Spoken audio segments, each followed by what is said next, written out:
رسول اپنی زندگی کا پہلا اور آخری حج کر کے،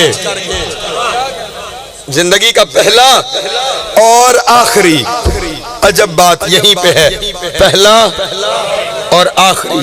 حالانکہ مکہ فتح ہو گیا تھا 7 ہجری میں، مکہ کا فتح ہو گیا 7 ہجری میں، رسول نے حج کیا 10 ہجری میں۔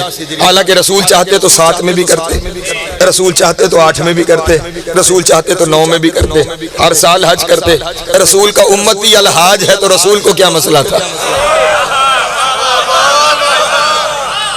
ٹھیک ہے، رسول بھی ڈھیروں میں حج کرتے، لیکن رسول نے صرف ایک ہی حج کیا، اور صرف حج ایک نہیں کیا، وہ حج کرنے سے پہلے رسول نے اعلان کروایا کہ میں اپنی زندگی کا پہلا اور آخری حج کرنے جا رہا ہوں۔ باقاعدہ اناؤنسمنٹ کروائی، میں زندگی کا پہلا اور آخری حج کرنے جا رہا ہوں۔ یا رسول اللہ، یہ کیوں اعلان کروا رہے ہیں پہلا اور آخری حج کا؟ اگر میں یہ نہ کہوں کہ میرا آخری حج ہے تو پھر اگر کسی گھر میں 10 لوگ ہیں تو وہ کہیں گے 4 اس سال رسول کے ساتھ کر لو، 4 اگلے سال کر لینا۔ رسول کے ساتھ ہی کرنا ہے نا، اور رسول تو ہر سال جو کرتے ہیں، تو 4 اس سال سے ہی، 4 اگلے سال سے ہی، 2 اس سے اگلے سال سے ہی تقسیم ہو کے حج کریں گے۔ میں انہیں بتاؤں کہ میرا پہلا بھی ہے اور میرا آخری بھی ہے، تاکہ جتنے ہیں سب آ جائیں۔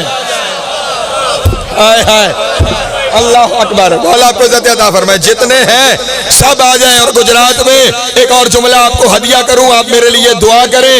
رسول چاہتے ہیں کہ اس حج پہ صحابہ کی تعداد زیادہ ہو جائے۔ نہیں توجہ فرمائی آپ نے؟ مسلمانوں اس وقت اسلام دور تک پھیل چکا تھا، پریشان تو نہیں ہو رہے نا آپ؟ میں آرام سے تسلی سے آپ کے سامنے باتیں کروں، جلدی تو نہیں کسی نے میرے پاس؟ ہاں، کبھی کبھی آنا ہوتا ہے، اور آپ کے اس علاقے میں چند لوگ ایسے ہیں کہ جو میری مجبوری ہے، وہ کہہ دیں تو پھر مجھے آنا پڑ جاتا ہے، ورنہ ابھی بھی میں کہاں 8 گھنٹے کا سفر کر کے آپ کے پاس آیا ہوں، اور یہاں سے پھر 8 گھنٹے کا سفر کر کے مجھے واپس جانا ہے بس۔ لیکن شخصیات ایسی ہیں کہ جن کا حکم سر آنکھوں پہ حاضر ہونا پڑتا ہے۔ آیا ہوں تو 4 باتیں رک کے آپ کے ساتھ بیان کرنا چاہتا ہوں۔ رسول چاہ رہے ہیں صحابہ زیادہ ہو جائیں، اسلام پھیل دور تک چکا ہے، لیکن سب نے رسول کو دیکھا نہیں۔ اور برادران کے یہاں صحابیوں کی تعریف یہ ہے، صحابی اسے کہتے ہیں جس نے حالت ایمان میں رسول کو دیکھا ہو۔ یہ ان کے یہاں یہ تعریف ہے کہ حالت ایمان میں رسول کو دیکھا ہو۔ ہمارے یہاں ایک جملہ فالتو ہے، ایک جملے کا ہمارے یہاں اور ان کے یہاں فرق ہے، اور ایک جملے کا فرق تو ہر جگہ ہمیشہ سے ہی رہا ہے۔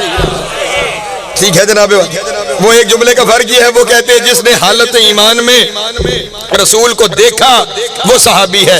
ہم کہتے ہیں جس نے حالت ایمان میں رسول کو دیکھا اور پھر مرا بھی ایمان پر۔ مرنا بھی ایمان پر ضروری ہے، کیونکہ ابتدا سے زیادہ خاتمہ ضروری ہے۔ ہاں، اسی لیے تو ہمارے یہاں دعا مانگی جاتی ہے، میرے اللہ خاتمہ بالخیر ہو۔ ہاں، اگر خاتمہ بالخیر ہے تو پچھلی کی معافی ہو جاتی ہے، اور اگر خاتمہ بالخیر نہ ہو تو پچھلا بھی ڈوب جاتا ہے۔ خاتمہ بالخیر ہونا ضروری ہے۔ رسول چاہ رہے ہیں صحابی زیادہ ہو جائیں، صحابی، بلکہ آسان لفظوں میں اگر کہوں تو آپ میری بات کی زیادہ آسانی سے آپ کو سمجھ میں آ جائے گی۔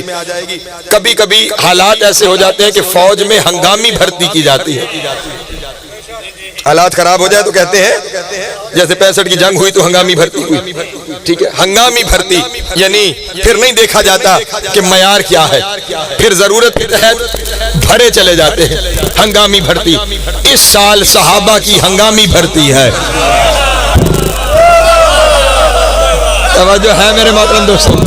ہاں، اس سال ہنگامی بھرتی ہے۔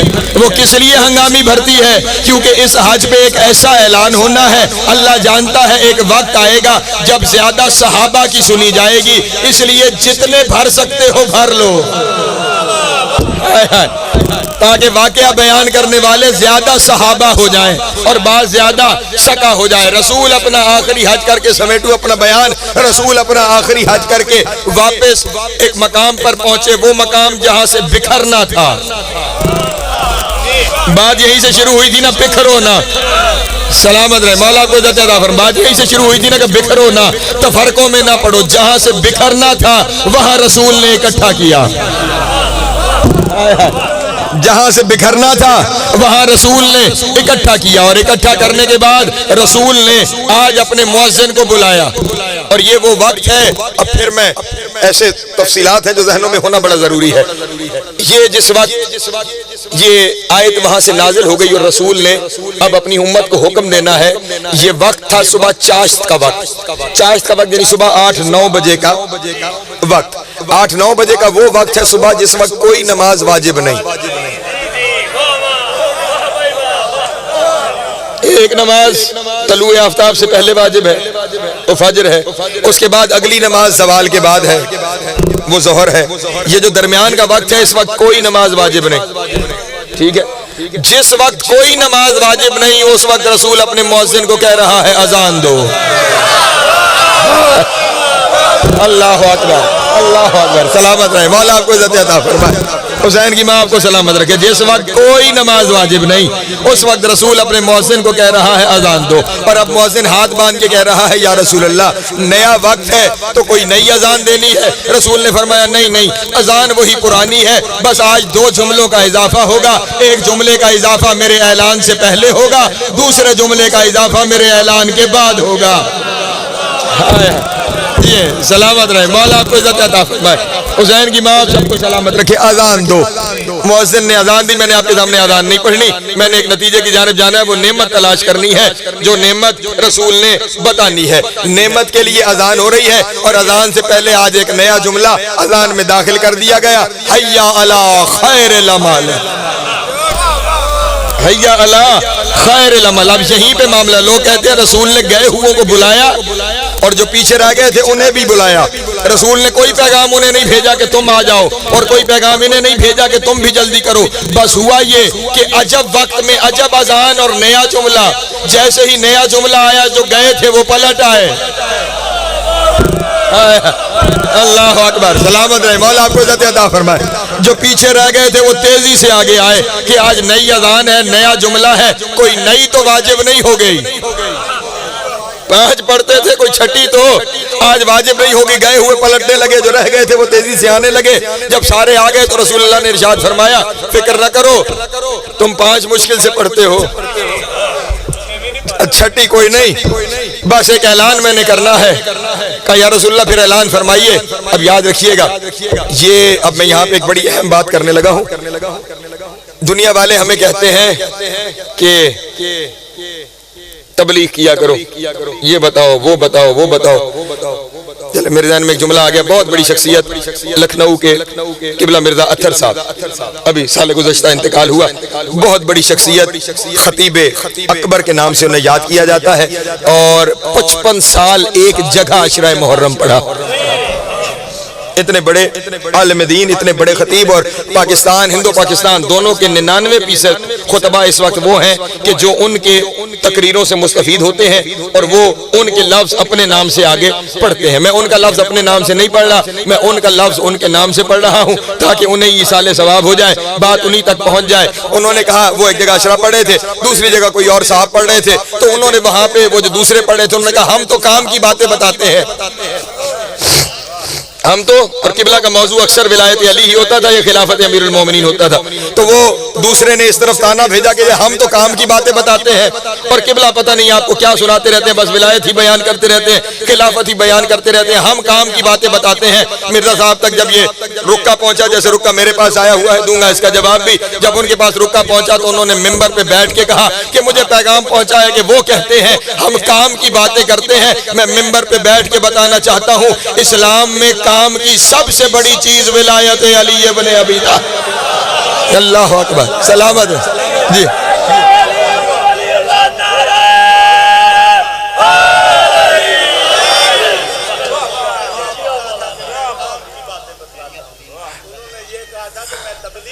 جی وہی تو میں بتا رہا ہوں آپ کے سامنے، انہوں نے کہا اس طرف کہ وہ کام کی باتیں بتاتے ہیں، وہ، اور پھر جو لفظ ہیں جملے میں وہ لفظ ان کے یہ ہیں بیکار کی باتیں بکے جا رہے ہیں۔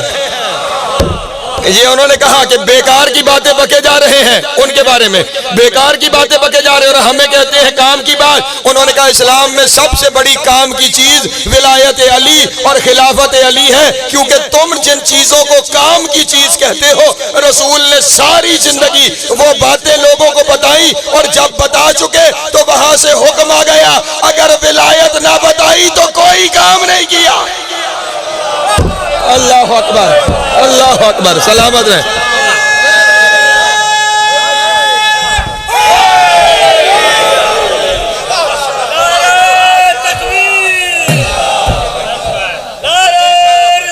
جی میں بیان کروں گا، ابھی بیان کروں گا آپ کو۔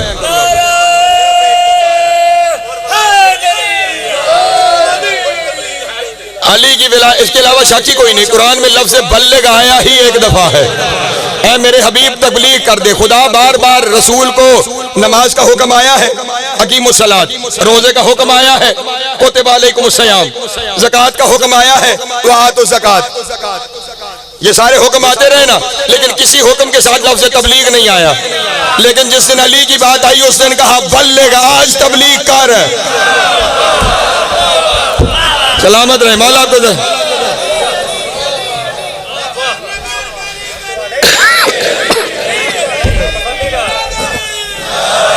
میں بھی آپ کو یا علی،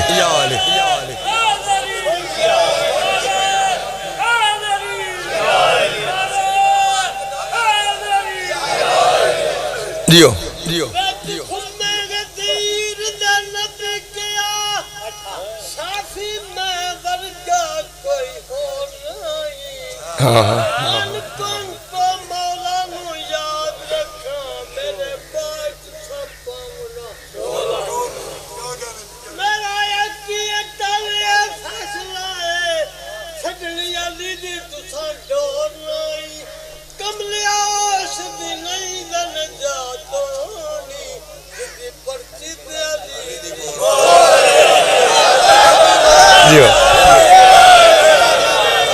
یا علی، مولا کو سلامت رکھے، حسین کی ماں آپ کو عزت عطا فرمائے۔ ہاں بس آپ جس بیداری سے سن رہے ہیں میں اسی طرح آپ کے سامنے پڑھتا چلا جاتا ہوں۔ اب رسول کو جب یہ کہہ دیا گیا کہ اگر یہ نہ کیا تو کچھ نہ کیا، تو اب رسول جانتے ہیں کہ بندوں نے باقی سب کچھ بھی کر لیا، اگر میں نے نہیں کیا تو میری رسالت نہیں بچتی، تو بندوں نے نہ مانا تو ان کی بندگی کہاں بچے گی؟ ٹھیک ہے نا؟ اس لیے اب رسول چاہتے یہ ہیں کہ کوئی ایسا طریقہ کیا جائے کہ بندے یہ بات بھولنے نہ پائیں۔ بندے یہ بات، اب کسی بات کو اگر یہ نفسیات ہے انسان کی کہ جب اسے کوئی بات دیر تک یاد رکھوانی ہونا تو اس بات کے ساتھ کوئی انوکھی چیز جوڑ دو، وہ بات دیر تک یاد رہے گی۔ ٹھیک ہے؟ ہاں، طریقہ کار یہ ہے کہ بندے، اب بہت سی باتیں مجلسیں بہت ساری ہوتی ہیں، کسی مجلس میں کوئی انوکھی بات ہو، مثلا حضور نے اٹھ کر 2 دفعہ مجھے متوجہ کیا لفظ تبلیغ کی جانب، ٹھیک ہے؟ تو آپ کو میری باقی کسی جگہ بات ہو رہی ہو اور وہ کہے باقی نقوی کی مجلس میں یہ بات ہوئی تھی، اب ڈھیر ساری مجلسیں دوست ایسے بیٹھے ہوئے ہیں جنہوں نے سنی ہوں گی، دوسرا پہلے سے پوچھے بھئی کون سے والی مجلس کی بات کر رہے ہو، تو وہ بجائے کسی تفصیل میں جانے کے کہیں گے وہ مجلس جس میں ایک بزرگ نے اٹھ کے کہا تھا۔ ٹھیک، تو یہ بات اس حوالے سے ایک انوکھی بات ہوئی، ایک روٹین سے ہٹ کے بات ہوئی، تو مجلس اس حوالے سے یاد رہ جائے گی۔ اب رسول چاہتے ہیں میرا یہ پیغام یاد رہے، یہ پیغام بھولنے نہ پائے، تو اب رسول نے انوکھے کام کرنا شروع کیے۔ پہلا انوکھا کام یہ کیا، اپنے صحابیوں سے کہا میرے صحابیوں، شدید گرمی کا موسم ہے، بندے چھاؤں ڈھونڈتے ہیں، تم اس طرح کرو یہاں اگر چھاؤں کا کوئی خیال بھی ہے تو ختم کر ڈالو۔ توجہ ہے میرے محترم دوستوں کی؟ کبھی اس انداز سے چیزوں کو سنیں، چھاؤں کا کوئی تصور بھی ہے، کوئی جھاڑی بھی کہیں پہ ہے تو اسے بھی نکال ڈالو، چھاؤں کا کوئی تصور باقی نہ رہے۔ گرمی میں چھاؤں ڈھونڈنے کے بجائے الگ کام، چھاؤں ختم کی جائے، چھاؤں باقی نہ رہے۔ اگلا نیا کام رسول نے فرمایا ممبر بناؤ، ممبر بناؤ۔ کسی بندے نے کہا یا رسول اللہ آپ فخر سلیمان ہے، سلیمان کا وسیع تھا عاصم بن برقیہ، اس نے وہ فلسطین میں بیٹھے ہوئے ملک سبا سے ممبر منگوا لیا تھا، تخت بلقیس ملک سبا سے منگوایا تھا۔ آپ فخر سلیمان ہیں، چاہے تو مدینے سے ممبر منگوا لیں، چاہے تو مکے سے ممبر منگوا لیں، جہاں سے چاہے ممبر منگوائیں۔ آپ کہہ رہے ہیں ممبر بناؤ، رسول نے فرمایا اگر مکے مدینے والا منگواؤں گا تو پرانا ہوگا، آج انوکھا ممبر بنایا جائے۔ اللہ اکبر، سلامت رہیں۔ آج انوکھا ممبر بنایا جائے، اور تاریخ کا پہلا انوکھا ممبر بنایا گیا، پالان اتارے گئے، پالان اونٹوں کے اتار کر ان پالانوں کا، اور اب بندے پھر میں نے آپ کے سامنے کہا جو کم از کم تعداد ہے وہ 1.25 لاکھ ہے، جو زیادہ سے زیادہ تعداد لکھی گئی وہ 1,44,000 سے زیادہ لوگوں کی تعداد لکھی گئی۔ یا رسول اللہ اتنے سارے لوگ ہیں، کس کس کے پالان اتارے؟ رسول نے یوں ہی زیر لب مسکرا کے کہا جن کے نکل جانے کا خطرہ ہے۔ اللہ اکبر، جی سلامت رہے، مولا آپ کو عزت عطا فرمائے۔ جن کے زندگیاں دراز ہو، جن کے نکل جانے کا خطرہ ہے ان کے پالان لے آؤ اور پالانوں کا ممبر بناؤ۔ عزیزان محترم، پالانوں کا ممبر بن گیا، بس جیسے ہی آپ توجہ رکھے ہوئے ہیں ایسے توجہ رکھے رہیں۔ بس میں اپنے مولا سے یہ درخواست کرتا ہوں، مجھ میں یہ سکت بھی نہیں، میرے اندر یہ اوقات بھی نہیں، میری یہ حیثیت بھی نہیں، لیکن ان سے یہ چاہ رہا ہوں، ان سے یہ مانگ رہا ہوں، وہ آج یہ تاثیر عطا فرما دیں، میں پڑھتا چلا جاؤں، آپ دیکھتے چلے جائیں کہ وہاں پہ ہو کیا رہا ہے۔ ممبر پلانوں کا بن گیا، اور آج پھر رسول نے ایک نیا کام کیا۔ آپ نے خطبہ ذاکرین سے سن رکھا ہوگا، رسول نے خطبہ دیا اور خطبہ دینے کے بعد علی کو بلایا۔ نہیں عزیزان محترم، میں پوری ضمانت سے آپ کے سامنے کہہ رہا ہوں، خطبہ شروع ہوا اور رسول نے علی کو ساتھ بٹھا لیا۔ خطبہ شروع ہوا اور رسول نے علی کو ساتھ بٹھا لیا، اور پھر یہاں پہ توجہ فرمائیے گا، یہ پھر تاریخ کا پہلا اور آخری ممبر ہے۔ آدم سے لے کے 18 ذی الحج تک، اور 18 ذی الحج سے لے کے آج تک، اور آج سے لے کے قیامت تک ہر ممبر پہ ایک خطیب ہوگا۔ رسول نے انوکھی باتیں کرنی ہے نا، ہر ممبر پر ایک خطیب ہوگا۔ آج ایک ممبر ہے، بیٹھنے والے دو، آج ایک ممبر ہے اور بیٹھنے والے دو ہیں، لیکن یہ آج رسول نے دو کیوں بٹھائے ہیں؟ توجہ فرمائیے گا، جملہ آپ کو ہدیہ کروں، آج ایک ممبر پہ دو بٹھائے کیوں ہیں؟ یہ پھر انسان کی نفسیات ہے۔ آپ نے جب مجھے دیکھا میں ممبر پہ اکیلا بیٹھ کے آپ کے سامنے، میرے ساتھ سوزی نہیں ہوتی، میں اکیلا بیٹھ کے آپ کے سامنے تقریر کرتا ہوں، میں آج اپنے ساتھ کسی اور کو بٹھا لوں، یہاں کسی اور کو بٹھا لوں، بندے نئے آ گئے، آپ کے لیے حیرانگی کی بات ہوگی، جو روز ایک اکیلا ہوتا تھا آج اپنے ساتھ دوسرا بٹھایا ہوا ہے۔ اور پھر انسان کی نفسیات کا اگلا تقاضا یہ ہے کہ پوری تقریر میں آپ سنتے مجھے رہیں گے، دیکھتے اسے رہیں گے۔ اللہ اکبر، جی یار زندگی یار مولا آپ سب کو سلامت رکھے، حسین کی ماں آپ کو عزت عطا فرما، زندگیاں دراز ہو، مولا آپ سب کو سلامت رکھے۔ پوری تقریر میں آپ سنتے مجھے رہیں گے، دیکھتے اسے رہیں گے، بولیے بھی رہیں، تھوڑے سے آپ بھی بول پڑیں تو آسان ہو جائے گی بات۔ سنتے مجھے رہیں گے، دیکھتے اسے رہیں گے، سنتے مجھے رہیں گے، دیکھتے اسے رہیں گے۔ بس نتیجہ دینا چاہتا ہوں، رسول نے اپنی زندگی میں بتا دیا، سنو میرے بعد اگر مجھے سننا ہو تو اسے دیکھنا۔ اللہ اکبر، سلامت رہے، مولا کو عزت عطا فرمائے۔ میرے بعد اگر مجھے سننا ہو تو اسے دیکھنا۔ اور پھر ساتھ ہی رسول نے ایک عجب کام یہ کیا کہ جسے تھوڑی دیر پہلے ساتھ بٹھایا ہوا تھا اب اسے اٹھا لیا، یہیں سے ہاتھوں کو بڑھایا اور رسول نے یوں کر کے علی کو اٹھا لیا۔ اٹھایا، اتنا اٹھایا، اتنا اٹھایا کہ رسول نے خود سے بلند کیا۔ نہیں موزن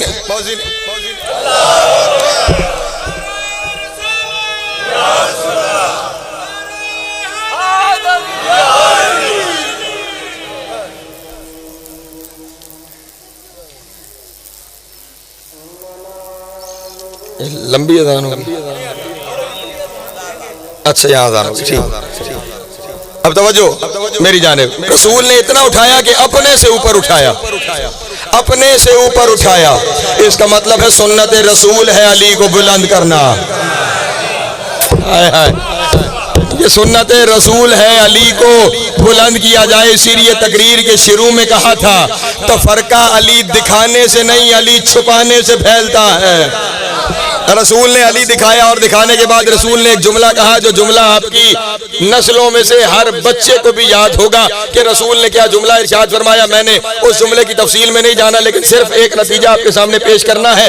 رسول نے اٹھا کے کہا من کنت مولا ہو فہذا علی جن مولا۔ یاد رکھیے گا، مصلحتوں میں جانے کی ضرورت نہیں ہے، ہم ہر ایک کا احترام کرتے ہیں، ہم ہر ایک کی عزت کرتے ہیں، ہم ہر ایک کی تعظیم کرتے ہیں، لیکن اس کا یہ مطلب نہیں کہ اپنا مذہب چھوڑ دیا جائے۔ اس کا یہ مطلب نہیں کہ اپنا مذہب چھپا لیا جائے. جو مذہب ہے وہ ہے, جو حقیقت ہے وہ ہے. ہمارے یہاں یہ عقیدہ ہے کہ علی رسول کے علاوہ ہر نبی سے افضل ہے. ہاں, یہ ہمارے یہاں مسلمہ عقیدہ ہے کہ علی رسول کے بعد ہر نبی سے افضل ترین ہے. بس مصلحت کے شکار کچھ لوگ ہوتے ہیں اور انہیں ہی ڈھونڈ کے ٹی وی پہ لے جاتے ہیں. پچھلے سال ماہ رمضان میں ایک سوال ہو گیا شیطانی کے طور پہ کہ کیا آپ کا یہ عقیدہ ہے کہ علی رسول کے علاوہ ہر نبی سے افضل ہے؟ تو ہمارے اپنے لباس میں بیٹھے ہوئے ایک ڈرپوک نے, ہاں میں یہی لفظ استعمال کروں گا, ڈرپوک نے یہ کہہ دیا نہیں ہمارا ایسا کوئی عقیدہ نہیں ہے. میں گجرات کے اس ممبر پر بیٹھ کر اور پاکستان کے ہر ممبر پہ یہ کہتا ہوں, ڈنکے کی چوٹ پہ کہتا ہوں کہ ہمارا یہ عقیدہ ہے کہ علی ہمارے نبی آخر الزمان آخری نبی کے علاوہ ہر نبی سے افضل ہے, ہر نبی سے افضل ہے. اور اس کی میرے پاس یہی رسول کی حدیث ہے. رسول نے ارشاد فرمایا من کن تو مولا ہو. ترجمہ ہمارے اپنے والوں نے بھی چھپا کے کر دیا, جس کا میں مولا. یہی ترجمہ آپ نے سن لیا, جس کا میں مولا. یہ جو جس ہے یہ تو ترجمہ ہے من کا. من کن تو مولا, یہ جو کن تو سے پہلے من ہے اس کا ترجمہ ہے جس. یہ جو من کے بعد کن تو آیا اس کا ترجمہ کون کرے گا؟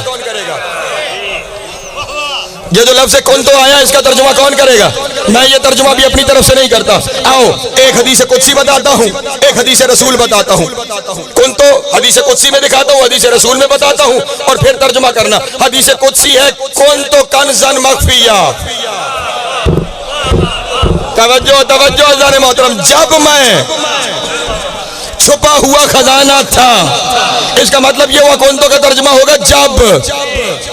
اچھا پھر رسول نے ارشاد فرمایا کن تو نبی جن وآدم و بین الماء و طین, میں جب بھی نبی تھا, جب آدم پانی اور مٹی کی منازل طے کر رہا تھا. تو اب من کن تو کا ترجمہ بنے گا جس کا میں جب سے مولا ہوں. اللہ اکبر, جس کا میں جب سے مولا ہوں اس کا علی مولا ہے. اب اپنی مرضی کے مولوی کے پاس جا اور اس سے جا کے سوال کر محمد کس کا کب سے مولا ہے, تو مولوی مجبور ہوگا تجھے بتانے کے لیے محمد آدم کا بھی مولا ہے, محمد نوح کا بھی مولا ہے, محمد ابراہیم کا بھی مولا ہے, محمد موسیٰ کا بھی مولا ہے, محمد عیسیٰ کا بھی مولا ہے. تو اب جس کا محمد مولا ہے اس کا علی مولا. علی حیدر جیو زندگیاں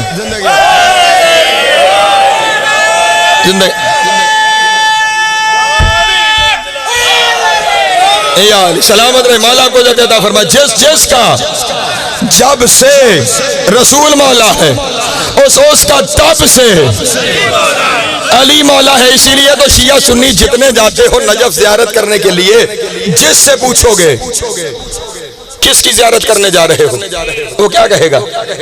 علی مولا کی. حالانکہ اسی زری میں درمیان میں علی ہے, دائیں آدم ہے, بائیں نوح ہے. ایک ہی زری کے اندر تین ہستیاں ہیں, درمیان میں علی, دائیں آدم, بائیں نوح, جس کے پروٹوکول میں دو نبی ہوں. دو نبی موجود ہوں اسے علی کہا جاتا ہے. لیکن یہاں پہ توجہ کرو نا, سنی سے پوچھو یا شیعہ سے پوچھو, حالانکہ اسی نجف کے اندر حضرت ہود کا بھی ہے, حضرت صالح کا بھی ہے, لیکن جس سے نجف پوچھو وہ کہتا ہے علی کی زیارت کرنے جا رہے ہیں. وجہ کیا ہے؟ مولا کا نام لے لو تو کسی اور کی ضرورت نہیں رہتی. مولا کا نام لے لیا گیا. صلوات پڑھے بآواز بلند آل محمد کی ذات. سمیٹو اپنے بیان کو, وہاں پر یہ رسول نے فرما دیا جس کا میں مولا, اس کا جس کا جب سے میں مولا, اس کا تب سے علی مولا. اور ہمیں صرف اتنا ہی سنایا جاتا ہے, ہمیں صرف اتنا ہی سنایا جاتا ہے. میں آپ کے سامنے پھر چیلنج سے کہہ رہا ہوں, میرے پاس جو کتابیں پڑھی ہیں جن میں یہ غدیر کا خطبہ لکھا ہوا ہے, جو سب سے مختصر ترین خطبہ ہے وہ 48 صفحوں پر ہے. کتنے 48 صفحوں پر.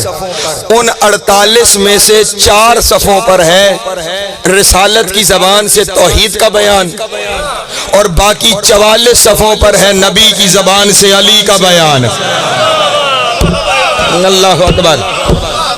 چیلنج سے آپ کے سامنے گزارش کر رہا ہوں، رسول نے 4 صفوں کی توحید پڑھی، رسول نے 44 صفوں کی ولایت پڑھی. اب مجھ سے نہ پوچھ میں مجلس میں علی زیادہ کیوں پڑھتا ہوں.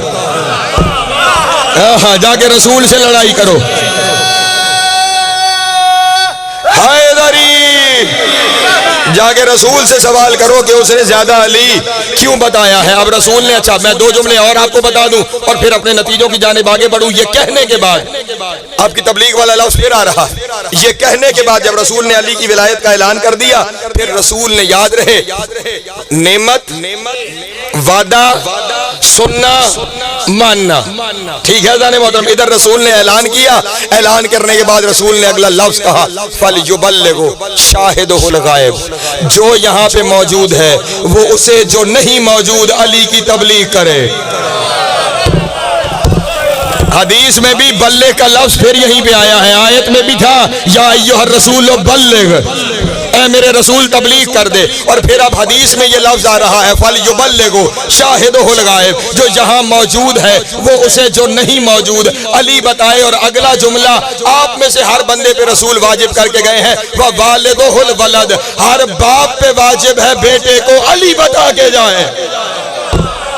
ہائے ہائے ہائے اللہ اکبر. میں جملہ کہنے لگا ہوں، اگر گجرات کی سرزمین پہ اس جملے کی قدر نہ ہوئی تو اور کہاں ہوگی. ہر باپ پہ واجب ہے بیٹے کو علی بتا کے جائے. خدا کی قسم آپ نے اپنی اولاد کو PhD کروا دی لیکن اگر اسے علی نہیں بتایا تو آپ نے کچھ بھی نہیں کیا. اس کی وجہ یہ ہے جملہ سننا اور میرے لیے دعا کرنا.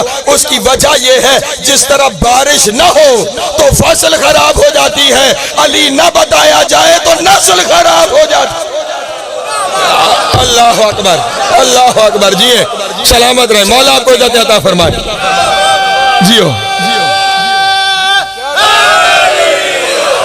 ہر باپ پہ واجب ہے وہ بیٹے کو علی بتا کے جائے. ادھر رسول نے یہ ارشاد. اور پھر اگلا ایک اور جملہ آگیا بتاتا جاؤں، توجہ ہے آپ کی تو بتاتا جاؤں.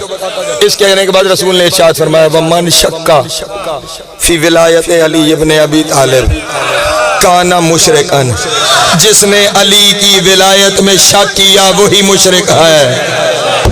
ہائے ہائے ہائے اللہ اکبر اللہ اکبر. سلامت رہے، مولا آپ کو عزت عطا فرمائے. جس نے علی کی ولایت میں توجہ فرمائیے گا میرے محترم دوست رسول کے لفظوں پہ توجہ فرمائیں. رسول کے لفظ ہیں، ہر لفظ برمحل ہوتا ہے، ہر لفظ برمکان ہوتا ہے. کوئی لفظ بے محل نہیں ہوتا، کوئی لفظ فالتو بھرتی کا نہیں ہوتا. توجہ میری جانب. بسم اللہ جو سب تشریف لائیے. ہر لفظ رسول کا برمحل ہوتا ہے، ہر لفظ رسول کا برمکان ہوتا ہے. کوئی لفظ اپنی جگہ سے ہٹا ہوا ہوتا نہیں ہے کیونکہ رسول نے یہ نہیں ارشاد فرمایا من انکرا، جس نے انکار کیا. رسول نے ارشاد فرمایا من شکا، جس نے شک کیا. شک کسے کہتے ہیں؟ انکار تو سیدھا سیدھا نا بندہ مکر گیا، وہ نہیں مان رہا. شک کسے کہتے ہیں؟ شک کسے ہی کہتے ہیں بندہ سوچتا رہے پڑھوں یا نہیں.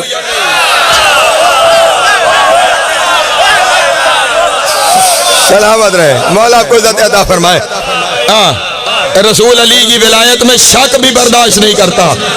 شک بھی نہیں کرنا ورنہ مشرک ہو جاؤ گے. بس یہیں پہ میں اپنی گفتگو کو سمیٹنے جا رہا ہوں. ادھر رسول نے کہا شک نہیں کرنا ورنہ مشرک ہو جاؤ گے. ادھر سے آیت نازل ہو گئی وہ نعمت جسے اللہ نے اپنا کہا ہو، جسے اللہ نے اپنا کہا ہو، جسے اللہ نے اپنا کہا ہو. ادھر رسول نے علی بتایا، ادھر آیت نازل ہو گئی اليوم اکملت لکم دینکم واتممت علیکم نعمتی. آج دین تمہارا مکمل ہو گیا، آج نعمت میری تمام ہو. اللہ اکبر اللہ اکبر. جیو یا مولا آپ سب کو سلامت رکھے. دین کے لیے جو پڑھے لکھے لوگ تشریف فرما، دین کے لیے قوم کا سیگا، دینکم مخاطب کا سیگا ہے، دین تمہارا. اکملت لکم دینکم، دین تمہارا. واتممت علیکم نعمتی، مخاطب کا سیگا ہے نعمت میری. دین تمہارا، نعمت میری. اب آپ کو سمجھ میں آ رہا ہے علی کی ولایت ہے نعمت، علی کی ولایت ہے اللہ کی نعمت، علی کی ولایت ہے اللہ کی نعمت. نعمت میری، نعمت میری. اور میں نے کہا تھا پھر اس کا تعلق ہے وعدے سے، اور وعدہ وہ جس میں سننا بھی ہے جس میں ماننا بھی ہے۔ اعلان کرنے کے بعد سنا تو دیا رسول نے، سنانے کے بعد رسول نے خیمہ لگا کے کہا سب اس خیمے میں آ کے ابھی سنا ہے مانو بھی۔ اِذْ قُلْتُمْ سَمِعْنَا وَأَطَعْنَا، آیت نہ بھولے، تم نے کہا تھا ہم نے سن لیا، کیونکہ سننے کا بھی رسول نے ان سے اقرار لیا تھا۔ سب کو رسول نے اس اعلان سے پہلے مخاطب کر کے کہا تھا أَلَسْتُ أَوْلَىٰ بِكُمْ مِنْ أَنفُسِكُمْ، کیا میں تمہارے نفسوں پہ تم سے زیادہ حاکم ہوں؟ سب نے مل کر کہا بلا یا رسول اللہ، بے شک اللہ کے رسول۔ تو جب یہ نے کہا بے شک تو پھر فرمایا من کنت مولا، ٹھیک ہے جناب علیہ السلام، مطلب سب سے سننے کا اقرار پہلے لے لیا، اب اگلا اقرار ہے ماننے کا۔ خیمہ لگایا اور خیمے میں لگا کے کہا تم میں سے ہر بندہ، اور گروپس بنا کے نہیں آنا، توجہ توجہ اذان محترم، جتھوں میں نہیں آنا، اکیلا اکیلا ایک ایک بندہ آئے اور وہ آ کر علی کی بیعت کر کے یہاں سے آئے یہاں سے نکلے، ٹھیک ہے جناب، اب خیال رہے 1.25 لاکھ کا مجمع ہے کم از کم، ایک ایک آئے علی کی بیعت کرے اور یہاں سے نکل جائے۔ اور توجہ، جو پہلا بندہ بیعت کر کے باہر نکلے وہ اس وقت تک گھر نہیں جا سکتا جب تک آخری بندہ بیعت نہ کر لے۔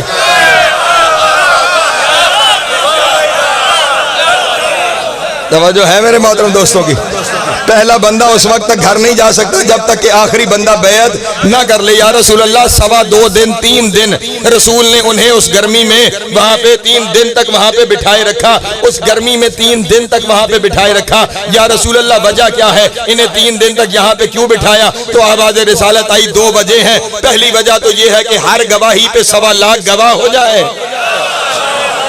ہائے ہائے اللہ اکبر، ہر بندے کی گواہی پہ 1.25 لاکھ گواہ ہو جائیں۔ اور دوسری وجہ یہ ہے کہ یہ لوگ جب یہاں سے سفر کرتے ہیں نا تو ہمارے یہاں سفر فاصلوں میں نہیں ناپا جاتا، ہمارے یہاں سفر دنوں میں ناپا جاتا ہے، دنوں میں ناپا جاتا ہے۔ جنہوں نے یہاں سے مدینہ جانا ہے ان کا 3 دن کا سفر ہے، جنہوں نے یہاں سے یمن جانا ہے ان کا 6 دن کا سفر ہے، جنہوں نے شام جانا ہے ان کا 15 دن کا سفر ہے۔ اب جس نے اپنے وطن جانا ہے، ظاہری بات ہے حاجی آ رہے ہیں، اور عام حاجی نہیں، وہ حاجی جو محمد کے ساتھ حج کر کے آ رہے ہیں۔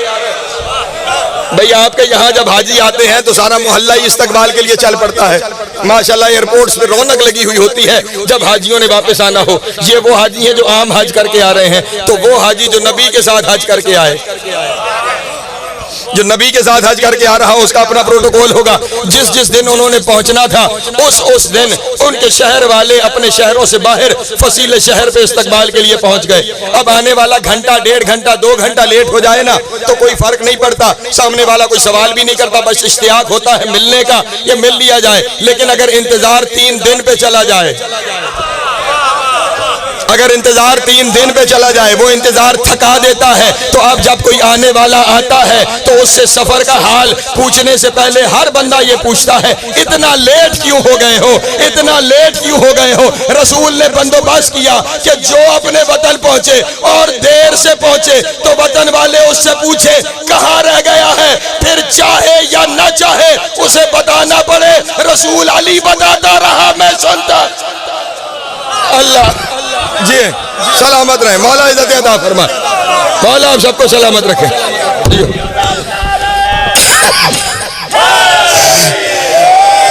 رسول زندگیاں دراز ہوں، رسول علی بتاتا رہا، میں سنتا رہا۔ اعلان ہو گیا ولایت علی کا، اب توجہ، سمینا بھی ہو گیا، عطانا بھی ہو گیا، میثاق بھی ہو گیا، اور ولایت بھی بتا دی۔ تو اس کا مطلب ولایت نعمت ہے، ولایت نعمت ہے۔ اب نتیجہ سنو اور میری گفتگو تمام ہو گئی۔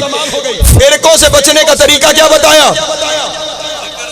توجہ، وَاعْتَصِمُوا بِحَبْلِ اللَّهِ جَمِيعًا وَلَا تَفَرَّقُوا، اللہ کی رسی کو مضبوطی سے تھامے رہو، تفرقے میں نہ جانا۔ وَاذْكُرُوا نِعْمَتَ اللَّهِ عَلَيْكُمْ، اگر تفرقے سے بچنا ہے تو علی ولی اللہ بتایا کرو۔ اللہ اکبر، سلامت رہے، مولا آپ کو عزت عطا فرمائے۔ پھر اس کا ذکر کیا کرو، پھر اس کا بیان کیا کرو۔ عزیزان محترم، بس ایک آیت سن لو اور میں نے اپنے بیان کو سمیٹ لیا۔ آپ نے بڑی داد دی، آپ نے بڑی دعا کی، لیکن بس ایک آیت صرف آپ کے دلوں تک بات پہنچانے کے لیے۔ نعمت علی کی ولایت، عام نعمت نہیں، نعمت عظمیٰ، کیونکہ نعمتوں میں سے یہ نعمت ہے جسے اللہ نے اپنا کہا ہے۔ ٹھیک ہے. اب جسے اللہ نے اپنا کہا ہے نا اس کے بارے میں پھر ارشاد فرمایا. میرے شیعہ سنی دوست، میرے محترم دوست، کہیں کسی کے خیال میں، کسی کے چکر میں آنے کی ضرورت نہیں ہے. بس غور کرتے چلے جاؤ، باتیں تمہیں سمجھ میں آتی چلی جائیں گی. یہ بات ہم نے طے کر لی کہ نعمت علی ہے، کہ جسے اللہ نے اپنی نعمت کہا ہے وہ ولایت علی ابن ابی طالب ہے. اب قرآن کی آیت سنو اور میرا بیان ختم ہو گیا. ارشاد رب العزت ہے یعرفون نعمت اللہ ثم ینکرونہا واکثرہم الکافرون. جو اللہ کی نعمت کو پہچانتے ہیں اور پھر اس کا انکار کرتے ہیں انہی کی اکثریت کافر ہے. اللہ اکبر. انہی کی اکثریت کافر ہے. اس لیے علی کو پہچان کے پھر منکر نہ ہونا. ہاں باہر والوں کی پھر چھٹی ہے کیونکہ ابھی پہچانا نہیں. جنہوں نے پہچان لیا، پہچان کے منکر ہو گئے تو پکے کافر. دین میں رہنا ہے تو علی کے ساتھ جوڑ کے رہنا، پھر علی سے دور نہیں جانا.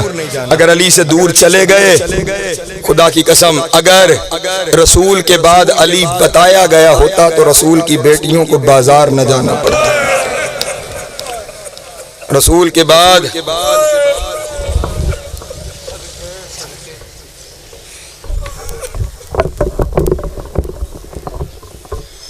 میرے دوست نے ایک سوال کیا تھا، مال کا 5واں حصہ خمس. تفصیل بیان کر دیں، آپ نے خود ہی بتا دیا. مال کا 5واں حصہ خمس ہے. جہاں اللہ اکبر. میں یہ خمس بھی بیان کروں گا تو مسائل بڑھنا شروع ہو جائیں گے. خمس حق ہے سادات کا. خمس حق ہے سادات کا، رسول کی اولاد کا. جن کا حق ہے ان تک پہنچتا نہیں، جن کا حق نہیں وہ اسے اپنی مرضی سے استعمال کر رہے ہیں. رونا ہی اسی بات کا ہے محمد کی اولاد کو اس کا حق دیا نہیں گیا. اگر رسول کی اولاد کو حق دے دیا گیا ہوتا تو زینب بازار میں یوں نہ آتی. ایک جملہ سامنے آ گیا مسائب کا، بس وہی جملہ سن لو اور میں اپنے بیان کو سمیٹ لوں. سفر کرتے ہوئے جب علی کی بیٹی شام کے بازار کے داخلے پہ پہنچی نا تو شہزادی نے چلنے سے انکار کر دیا. اللہ اکبر. وہ جو 36 شہروں سے گزرائی تھی، ہاں، اور انہوں نے جان بوجھ کے وہ رستہ استعمال کیا تھا جس رستے میں یہودیوں کی بستیاں زیادہ آئے، کیونکہ یہودیوں کو علی سے خاص دشمنی ہے. خیبر کے بعد خاص دشمنی ہے یہودیوں کی علی کے ساتھ. اور جب کسی یہودیوں کی بستی سے گزارتے تھے اعلان کرتے تھے جس نے علی سے بدلے لینے ہو. علی کی اولاد کو بازار سے گزارا جائے گا. اور پھر بازار میں وہ کچھ ہوتا تھا کہ سید سجاد خود بیان کرتے ہیں کہ جب بازار ختم ہوتا تھا میں پھوپھی کو نہیں پہچان سکتا تھا. اجرکم اللہ. پھوپھی مجھے نہیں پہچان سکتی تھی جو اتنے مشکل بازاروں سے گزر کر آئی.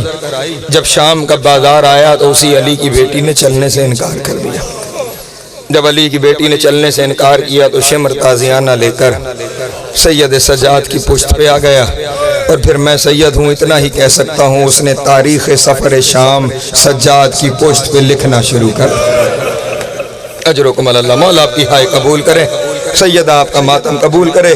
وہ لکھتا چلا جا رہا ہے اور سجاد کی پشت سے خون بہتا چلا جا رہا ہے. سجاد کی پشت سے خون بہتا چلا جا رہا ہے.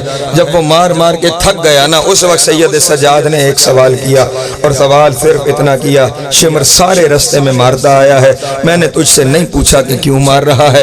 اب مار مار کے تو خود تھک گیا ہے، اجازت دیتا ہے میں پوچھ لوں کہ کیوں مار رہا ہے.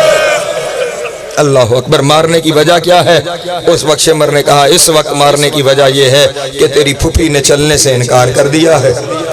جب تک علی کی بیٹی نہیں چلے گی میں ظلم کرتا رہوں گا، میں تازیانے برساتا رہوں گا. یہ سننا تھا. سید سجاد نے کہا شمر اگر اجازت دے میں پھوپھی کو کہہ تو نہیں سکتا کہ چلیں. پھوپھی سے پوچھتا ضرور ہوں کہ وہ جو اتنے مشکل بازاروں سے گزر آئی وہ یہاں پہ چلنے کا انکار کیوں کر رہی ہے. کہا جاؤ سجاد جا کے پوچھو. خدا کی قسم گلے میں توق، ہاتھوں میں ہتھکڑیاں، پاؤں میں بیڑیاں، اور گلے میں صرف توق نہیں، توق کے ساتھ ایک رسی، اسی رسی میں 4 سال کا باقر. اجرکم اللہ اجرکم اللہ۔ اور اب باقر کا کیونکہ قد چھوٹا ہے، 4 سال کی حیات گرامی ہے، تو اسی وجہ سے سید سجاد ہے حالت رکوع میں۔ خدا کی قسم سید سجاد سر نہیں اٹھاتے، توق بھی بہت وزنی ہے، لیکن سر نہ اٹھانے کی وجہ یہ ہے، ادھر سجاد سر اٹھاتے تھے، ادھر باقر رو کے کہتا تھا بابا میرا سانس بند ہو گیا، بابا میرا سانس بند ہو گیا ہے۔ سارا سفر رکوع کی حالت میں گزار دیا حسین کے بیٹے نے۔ اسی حال میں چلتے ہوئے وہاں آئے جہاں علی کی بیٹی کھڑی تھی، اور اب آنکھوں میں آنسو نہیں ہیں اور خون ہے، اور روتے ہوئے یہی لفظ پوچھا، پھوپھی اماں اتنے مشکل بازار سے گزر آئی، کوفہ کا وہ مشکل ترین بازار جہاں کبھی شہزادی بن کے آئی تھی، اسی بازار سے قیدی بن کے گزر آئی ہو، پھر شام کے بازار سے گزرنے کا انکار کیوں ہے؟ اس وقت شہزادی نے کہا آؤ سجاد، شام کے بازار کے اس داخلے پر میں تمہیں ایک وقت یاد کرواتی ہوں، ابھی تم بہت چھوٹے تھے، تمہاری زندگی صرف 2.5 سال تھی، 40 ہجری کا رمضان تھا، تاریخ 21 تھی۔ نہیں آپ مجھ سے پیچھے رہ رہے ہیں، آپ ان لفظوں تک پہنچ نہیں رہے۔ سجاد 40 ہجری کا رمضان تھا، 21 تاریخ تھی، فجر کی نماز سے پہلے کا وقت تھا، میرے بابا علی کا آخری دن تھا، میرے بابا نے مجھے اپنے پاس بلایا، باقی سب کو کہا تم چلے جاؤ، مجھے زینب سے کچھ باتیں کرنی ہے، سارے چلے جاؤ، مجھے زینب سے کچھ باتیں کرنی ہے۔ سجاد جب سارے چلے گئے نا، اس وقت بابا نے میرا سر اپنے سینے پہ رکھا، میری پیشانی کا بوسہ لیا، اور بابا نے مجھے روتے ہوئے کہا زینب تو ہر بازار سے گزر جائے گی، لیکن جب شام کا بازار آئے گا وہاں پہ لاکھوں شرابیوں کا مجمع ہوگا، تماشبین وہاں پہ ڈھول بجا رہے ہوں گے، اور ہر ایک ہاتھ کے اشارے سے پوچھے گا ان میں علی کی بیٹی زینب کون ہے، ان میں علی کی بیٹی زینب کون ہے؟ میری شہزادی اس وقت میں خود آ جاؤں گا، میری شہزادی میں تیرے ساتھ بازار سے، اجرکم اللہ میں تیرے ساتھ بازار سے گزروں گا۔ سید سجاد بس یہی انتظار کر رہی ہوں، شام کا بازار آ گیا ابھی تک بابا نہیں آیا، شام کا بازار آ گیا ابھی تک بابا نہیں آیا۔ یہ سننا تھا کہ پہلو سے ایک نقاب پوش سامنے آیا، اپنا ہاتھ بی بی کے سر پہ رکھا اور روتے ہوئے کہا زینب میں تو تیرے ساتھ کربلا سے آ رہا ہوں، زینب میں تو ہر بازار میں، اجرکم اللہ اجرکم اللہ، مولا تمہارا گریہ قبول کرے، بس آخری لفظ سن لینا جو ماتم کا لفظ ہے، میں تو ہر جگہ سے تیرے ساتھ آ رہا ہوں۔ یہ کہتے کہتے علی کے چہرے سے نقاب ہٹا، علی کے چہرے سے نقاب ہٹا، ادھر علی کے چہرے سے نقاب ہٹا، ادھر بیٹی نے دیکھا باپ کے چہرے پہ خون کے نشان ہے، باپ کے چہرے پہ خون کے نشان ہے، بیٹی تڑپ گئی، روتے ہوئے کہا بابا لوگوں نے پتھر تو مجھے مارے ہیں، یہ خون کے نشان آپ کے چہرے پہ کیوں ہیں؟ اس وقت روتے ہوئے کہا زینب جب حسین پہ خنجر چل رہا تھا تو 70 قدم پہ کھڑی تھی، زینب میں نے اور تیری ماں نے حسین گود میں ذبح کرایا، جب شمر خنجر چلاتا تھا کبھی میں اپنے ہاتھ رکھتا تھا، کبھی زہرا اپنے ہاتھ رکھتی تھی، زینب تیرا بابا بھی زخمی ہے، زینب تیری ماں بھی زخمی ہے، میں تیرے ساتھ بازار۔ اجرکم اللہ اجرکم اللہ، مولا پہ گریہ، ایک آپ رو پڑے تو ایک لفظ اور کہہ دوں، ایک لفظ اور کہہ دوں، داخل ہو گیا قافلہ شام کے بازار میں، رونے کے دن ہے نا، لفظ آ گیا ہے، لفظ چھپاؤں نہ کہہ دوں، داخل ہو گیا قافلہ شام کے بازار میں، اور ادھر اعلان ہو گیا جس نے علی سے بدلے لینے ہیں،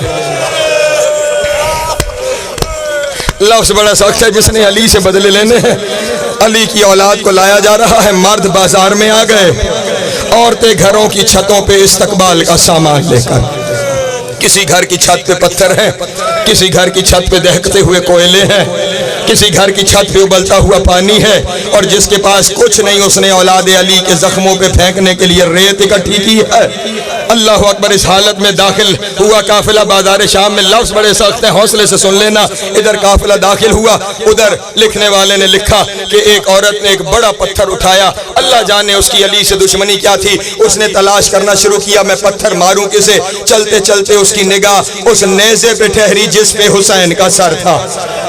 اللہ اکبر اللہ اکبر، بس آخری لفظ ہے، تھکنا نہیں، یہی آخری لفظ ہے، اس نیزے پہ نگاہ ٹھہری جس پہ حسین کا سر تھا، اس نے پتھر سے میرے مولا کے سر کا نشانہ لیا، ادھر سے اس نے مولا کے سر کا نشانہ لیا، ادھر سے بہن نے دیکھا پتھر حسین کو لگے گا، بے ساختہ شام کے بازار میں علی کی بیٹی کی زبان سے نکلا عباس اجرکم اللہ، مولا تیری ہائے قبول کرے، سیدہ تیری ہائے قبول کرے۔ بس آخری لفظ ہے، زبان سے نکلا عباس، پتھر حسین کو نہ لگے، بس یہ لفظ نکلنا تھا۔ گھوڑے کی گردن سے عباس کے سر نے پرواز کیا، سر پرواز کرتا ہوا حسین کے سر کے سامنے آیا، روتے ہوئے کہا اپنی مرضی سے نہیں آیا، علی کی بیٹی نے بھیجا ہے۔ اتنی دیر میں پتھر آیا، پتھر آ کے عباس کی پیشانی میں لگا، پیشانی سے خون جاری ہوا۔ جملہ سنو گے، سر پرواز کرتا ہوا وہاں آیا جہاں شہزادی کھڑی تھی۔ کیا دیکھا بی بی نے؟ عباس کی آنکھوں سے آنسو جاری ہے، عباس کے سر سے خون جاری ہے۔ روتے ہوئے کہا میں جانتی تھی پتھر زور کا لگے گا، لیکن میں کیا کروں؟ حسین کو پتھر لگ جاتا، حسین پہلے بڑا زخمی تھا۔ یہ سننا تھا کہ کٹی ہوئی گردن سے آواز آئی، بی بی پتھر کے لگنے پہ نہیں رو رہا، رو اس لیے رہا ہوں جیسے آج شام کے بازار میں بلایا، اگر 10ویں محرم کو مجھے اجازت دے دی ہوتی، نہ حسین ذبح ہوتا، نہ تیری چادر اترتی، نہ تجھے بازاروں میں خطبے دے۔ وَسَيَعْلَمُ الَّذِينَ ظَلَمُوا